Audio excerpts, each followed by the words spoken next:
ये कहानी यूएसए के मशहूर जिम्नास्ट डैन मिलमैन की जिंदगी से इंस्पायर्ड एक मोटिवेशनल स्टोरी है जो आपको अपनी जिंदगी को देखने का एक नया नजरिया सिखाएगी। और अगर आपने इस कहानी का मकसद समझ लिया तो आपकी जिंदगी बदल जाएगी।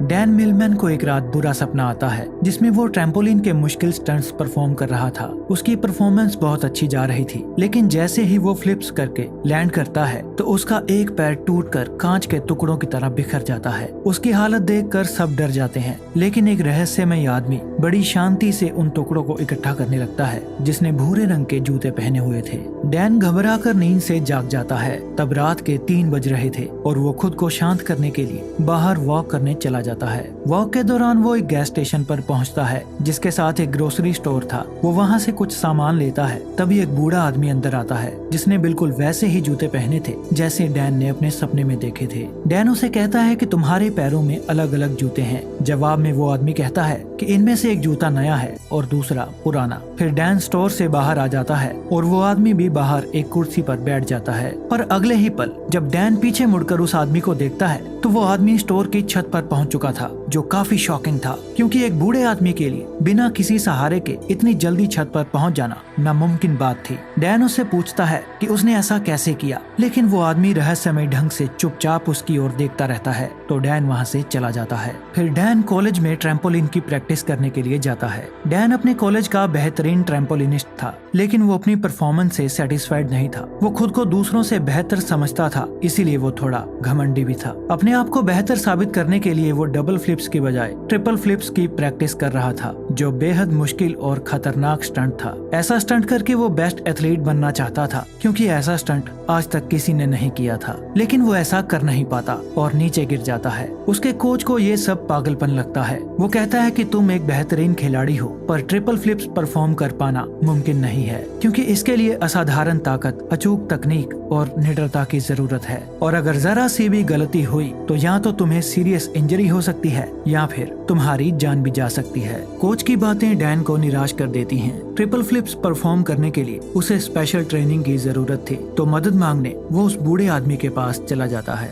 डैन उससे पूछता है कि तुम सिर्फ 1 सेकंड में उस 12 फीट की सीधी दीवार पर कैसे चढ़ गए थे, क्योंकि मैं खुद एक जिम्नास्ट हूँ और मुझे अच्छी तरह से पता है कि कोई भी एथलीट ऐसा नहीं कर सकता। वो आदमी कहता है कि उसे समझने के लिए अभी तुम बहुत कमजोर हो और तुम्हें बहुत कुछ सीखने की जरूरत है। लेकिन डैन को अपनी ट्रेनिंग और नॉलेज पर काफी घमंड था, इसीलिए वो कहता है मुझे हर चीज की नॉलेज है और तुम मुझसे कोई भी सवाल पूछ सकते हो। तो वो आदमी उससे पूछता है क्या तुम खुश हो? डैन को ये सवाल फिजूल लगता है, फिर भी वो कहता है मेरे डैड के पास ढेर सारा पैसा है, पढ़ाई में मुझे बढ़िया ग्रेड्स मिलते हैं, मेरे अच्छे दोस्त हैं, मैं देखने में भी सुंदर हूँ और लड़कियां मुझे पाने के लिए मरती हैं। जवाब में वो आदमी कहता है कि अगर तुम्हारे पास सब कुछ है तो फिर तुम रात में सो क्यों नहीं पाते, क्योंकि कल भी तुम रात के 3 बजे मेरे पास आए थे और आज फिर तुम 3 बजे यहाँ आए हो। उसकी बातें सुनकर डैन उसकी तुलना महान फिलोसफर सोक्रेटिस के साथ करने लगता है और उसे सोक्रेटिस के नाम से ही बुलाने लगता है। इसके बाद वो आदमी पूछता है कि अगर तुम ओलंपिक टीम का हिस्सा ना होते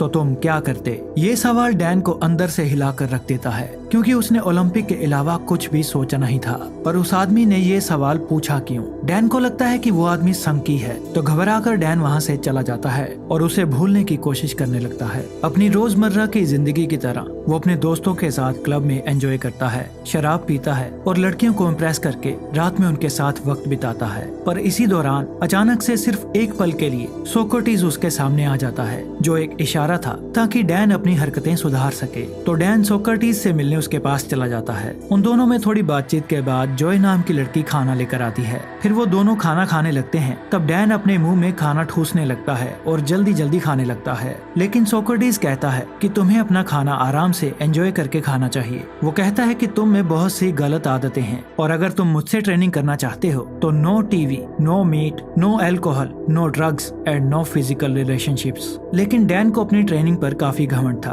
तो सोक्रेटिस उसे सिर्फ 5 मिनट के लिए स्क्वाड पोजीशन में खड़ा रहने के लिए चैलेंज करता है। जो देखने में तो सिंपल लगता है, लेकिन उन 5 मिनट्स में डैन का सब्र जवाब देने लगता है और वो टेबल से गिर जाता है। अपना घमंड टूटने और खुद को बेइज्जत महसूस करने के बाद डैन गुस्से में वहाँ से जाने लगता है। तो सोक्रेटिस कहता है, सेल्फ एक्सपीरियंस हमें बहुत सी नई चीजें सिखाता है। हमारे अंदर हर सवाल का जवाब है, इसीलिए बाहर से सोचना बंद करो और अपने अंदर अपने सेल्फ एक्सपीरियंस से उनके जवाब ढूंढो। फिर तुम्हें पता चलेगा कि तुम रात को इसलिए नहीं सो पाते क्योंकि तुम अंदर से खाली हो और तुम्हें खुद के खालीपन से डर लगता है। वो ये भी कहता है कि एक योद्धा के लिए शरीर और दिमाग दोनों पर नियंत्रण होना बहुत जरूरी है और वो डैन को एक वॉरियर यानी एक योद्धा की तरह ट्रेन करने के लिए मान जाता है। अगले दिन डैन जब कॉलेज आता है तो उसे पता चलता है कि उसके दोस्त काइल के हाथ में प्रैक्टिस के दौरान फ्रैक्चर आ गया है और अब काइल ओलंपिक में क्वालिफाई नहीं कर पाएगा। टीम का कोच इस बात से परेशान था क्योंकि काइल पोमेलहोर्स्ट जिम्नास्ट में सबसे बेहतरीन खिलाड़ी था।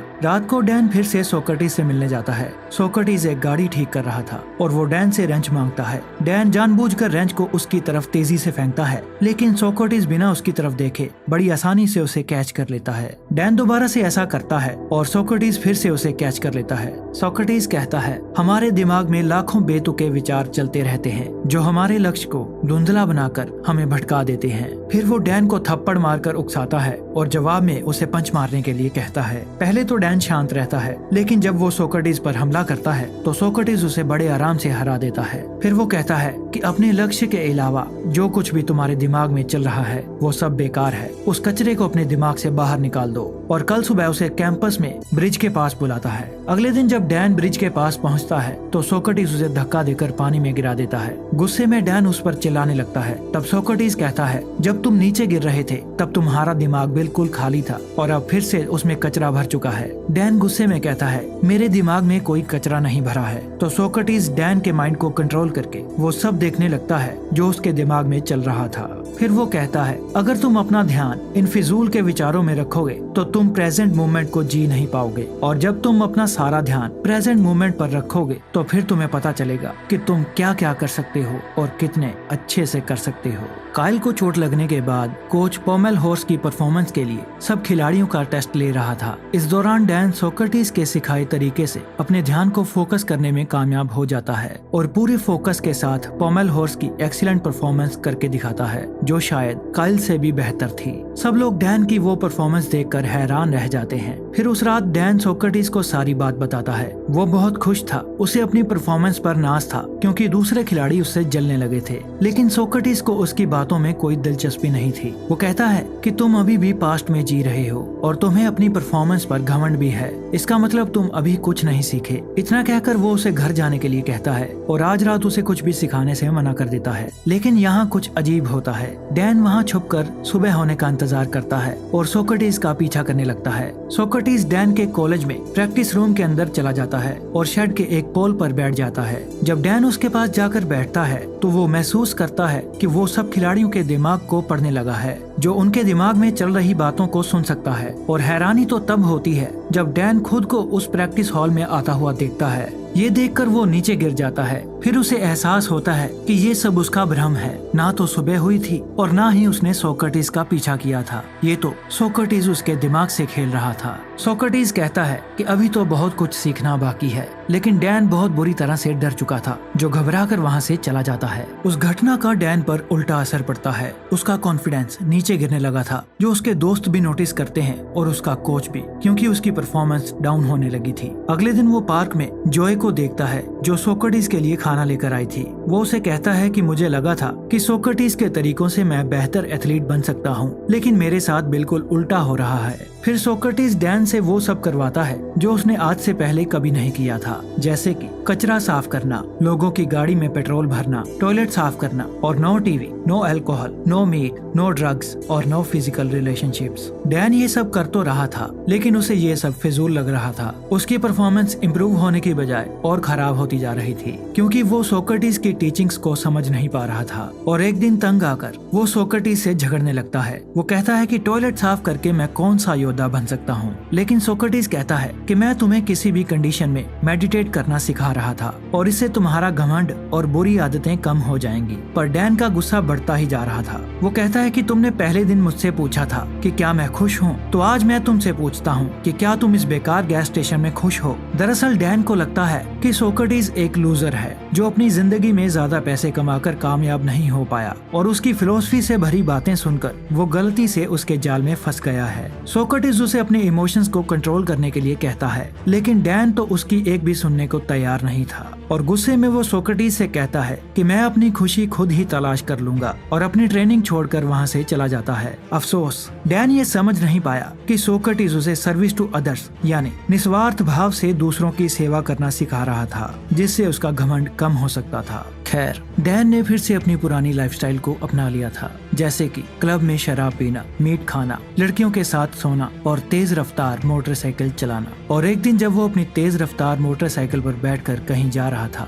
तब उसका एक गाड़ी के साथ एक्सीडेंट हो जाता है और वो कुछ फीट हवा में उछलकर दूर जाकर गिरता है। तब कांच के टुकड़े वैसे ही टूटते हैं जैसा उसने अपने सपने में देखा था। फिर हॉस्पिटल में डॉक्टर उसे बताता है कि उसकी दाहिनी टांग की हड्डी सिर्फ टूटी नहीं है बल्कि वो चकनाचूर हो चुकी है, जिसके अलग अलग 17 फ्रैक्चर हो चुके हैं और इसी वजह से ऑपरेशन के दौरान उसकी टांग में एक स्टील की रोड भी डालनी पड़ी है। डॉक्टर कहता है कि अगर तुमने ठीक से अपना ख्याल रखा तो तुम 1-2 महीनों में अपने पैरों पर चलने लगोगे, सिर्फ चलने। डैन को पता चल चुका था कि उसका ओलंपिक में जाना लगभग नामुमकिन हो चुका है, क्योंकि उसे चलने के लिए भी बैसाखी का सहारा लेना पड़ता था और उसकी ट्रेनिंग भी पूरी तरह से बंद हो चुकी थी। टांग टूटने के बाद अब उसका घमंड भी टूट चुका था। फिर एक दिन जोए उससे मिलती है। उसे डैन की फिक्र हो रही थी क्योंकि ओलंपिक में जाने का उसका सपना टूट चुका था। उन दोनों में अच्छी अंडरस्टैंडिंग थी और वो दोनों एक दूसरे को पसंद करने लगे थे। अपने सपने को वो यूं ही टूटते हुए नहीं देखना चाहता था, इसीलिए वो अपने कोच से मिलता है और कहता है कि मैं 3rd राउंड से तो चूक जाऊंगा, लेकिन 8 महीने बाद फाइनल क्वालिफायर राउंड है और मैं उसमें परफॉर्म करूंगा, जिसके लिए उसने ओलंपिक कमेटी में पिटीशन भी फाइल कर दी है।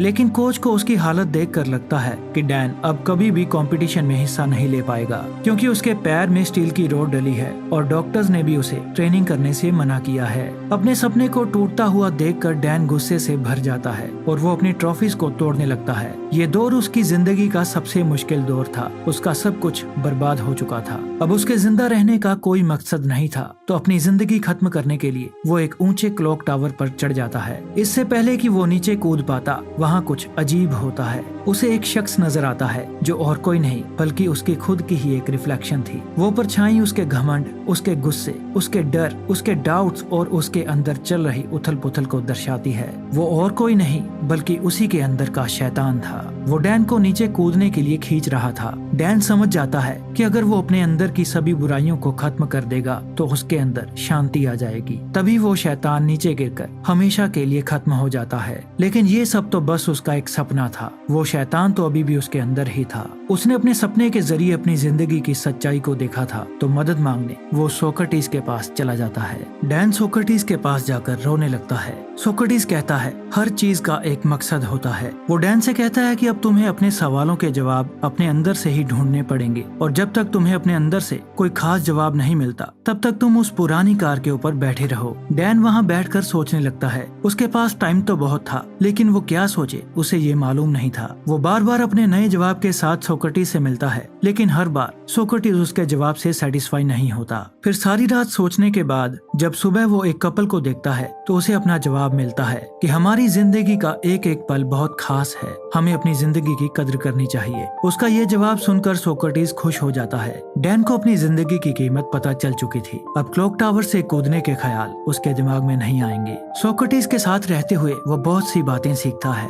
सोक्रेटिस उसके अंदर फिर से जीने की आशा भरता है और अपनी जिंदगी फिर से शुरू करने के लिए उसे इंस्पायर करता है। फिर एक दिन डैन अपने दोस्तों से मिलता है और पास्ट में अपने बुरे बिहेवियर के लिए उनसे माफी मांगता है। उसके दोस्त डैन का ये रूप देखकर हैरान हो जाते हैं। सोक्रेटिस के विचारों ने डैन को पूरी तरह से बदल दिया था और एक दिन डैन सोक्रेटिस से कहता है कि वो उसी की तरह लोगों की निस्वार्थ भाव से सेवा करने के लिए तैयार है। लेकिन सोक्रेटिस उसे उसकी जिम्नास्ट की ट्रेनिंग फिर से शुरू करने के लिए कहता है, पर डैन उससे सहमत नहीं होता। वो कहता है कि मेरी टांग में मेटल की रोड डली है, मैं ये नहीं कर सकता। सोक्रेटिस कहता है कि एक योद्धा कभी अपनी जीत या परफेक्शन की परवाह नहीं करता। उसे जो काम सबसे प्यारा है वो उसे करता रहेगा, चाहे उसमें उसकी जान क्यों न चली जाए। फिर वो डैन को प्रैक्टिस करने के लिए रिंग्स के पास ले जाता है जिसे सोक्रेटिस ने तब बनाया था जब डैन हॉस्पिटल में दाखिल था। अपनी टांग में स्टील की रोड होने के बावजूद भी डैन पूरे दिल से प्रैक्टिस करता है और खुद को कंपटीशन के लिए तैयार करता है। और एक दिन जब वो प्रैक्टिस करने के लिए अपने कॉलेज में जाता है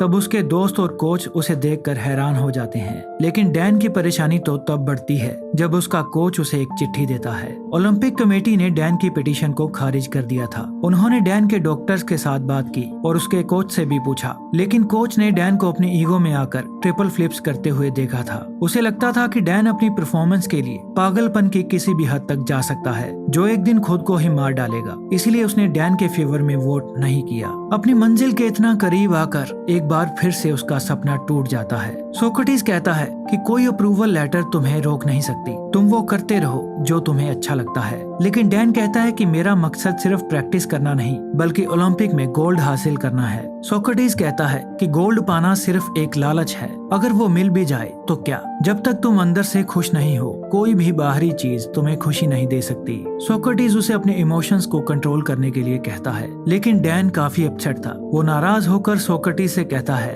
कि मैं अपना सब कुछ छोड़ने के लिए तैयार था, लेकिन तुमने मुझे फिर से प्रैक्टिस शुरू करने के लिए कहा। वो काफी परेशान हो चुका था, उसे कुछ समझ नहीं आ रहा था, तो अपने अंदर से जवाब ढूंढने के लिए वो उस पुरानी कार पर बैठ जाता है। सोक्रेटिस उसकी तड़प को देखता है और उसे कल सुबह अपने साथ पहाड़ी पर चलने के लिए कहता है जहाँ कोई खास चीज है। फिर अगली सुबह बुरी तरह थका देने वाला 4 घंटों का लंबा सफर तय करके जब वो पहाड़ी की चोटी पर पहुँचते हैं तो डैन सोक्रेटिस से पूछता है कि बताओ तुम मुझे क्या दिखाना चाहते थे, ये पहाड़, ये नजारा या फिर कुछ और। तो सोक्रेटिस उसके पैरों के पास पड़े एक पत्थर की ओर इशारा करता है और कहता है कि मैं तुम्हें ये पत्थर दिखाने के लिए यहाँ लाया हूँ। इतना सुनने के बाद डैन निराश हो जाता है। वो कहता है कि लगातार 4 घंटों से इतना लंबा सफर तय करके हम यहाँ इस मामूली पत्थर को देखने आए हैं। फिर उसे एहसास होता है कि सोक्रेटिस उसे कुछ समझाना चाहता है। थोड़ी देर सोचने के बाद वो समझ जाता है कि जब तक उसे मंजिल के बारे में पता नहीं था तब तक वो अपना सफर एंजॉय कर रहा था और वो खुश था। लेकिन जैसे ही वो मंजिल तक पहुंच गया उसकी खुशी खत्म हो गई, क्योंकि जो खुशी सफर में है वो मंजिल को पाने में नहीं। डैन ये भी समझ चुका था कि उसका गोल्ड हासिल करने का सपना भी इस पत्थर के समान ही है, जिसे हासिल करने या ना करने से कोई फर्क नहीं पड़ता, क्योंकि असली खुशी तो सफर के दौरान है। और अपने सफर को एंजॉय करते हुए वो बिना किसी की परवाह किए प्रैक्टिस हॉल में प्रैक्टिस करने लगता है। उसकी बेहतरीन परफॉर्मेंस देखकर सब हैरान हो जाते हैं और उसका कोच उसे फाइनल क्वालिफायर राउंड में ले जाने के लिए मान जाता है। डैन अपनी टीम के साथ सोक्रेटिस को भी ले जाना चाहता था, लेकिन जब वो गैस स्टेशन पहुंचता है तो वो देखता है कि सोक्रेटिस वहां से जा चुका है और उसकी जगह आज ही एक नया लड़का आया है। वो गैस स्टेशन के अंदर जाकर भी देखता है, लेकिन सोक्रेटिस का कोई भी नामो निशान नहीं था। शायद वो अपना काम पूरा कर चुका था। फिर क्वालिफायर राउंड में डैन अपनी परफॉर्मेंस करता है। उसका अपने दिमाग पर पूरा कंट्रोल था। उसे गोल्ड पाने का लालच या डर नहीं था, वो तो बस इस पल को एंजॉय कर रहा था। एक्सीडेंट के बावजूद भी उसकी ऐसी परफॉर्मेंस देखकर सब लोग बहुत ज्यादा हैरान थे। इसके बाद डैन ने बर्कली की टीम के साथ अपना पहला नेशनल टाइटल जीता और उसने जॉय के साथ शादी भी कर ली थी। और बाद में डैन ने अपनी जिंदगी पर किताब लिखी जिसका नाम था way of the peaceful warrior, जिसने लाखों लोगों की जिंदगियों को बदल दिया। और ये मूवी इसी किताब पर आधारित है। आई होप आपने इस कहानी से बहुत कुछ सीखा होगा, तो इस कहानी को शेयर करें। अगर आपको डैन की कहानी पसंद आई है तो इस वीडियो को लाइक करें, हमारे चैनल को सब्सक्राइब करें और कमेंट्स में अपने व्यूज जरूर बताएं।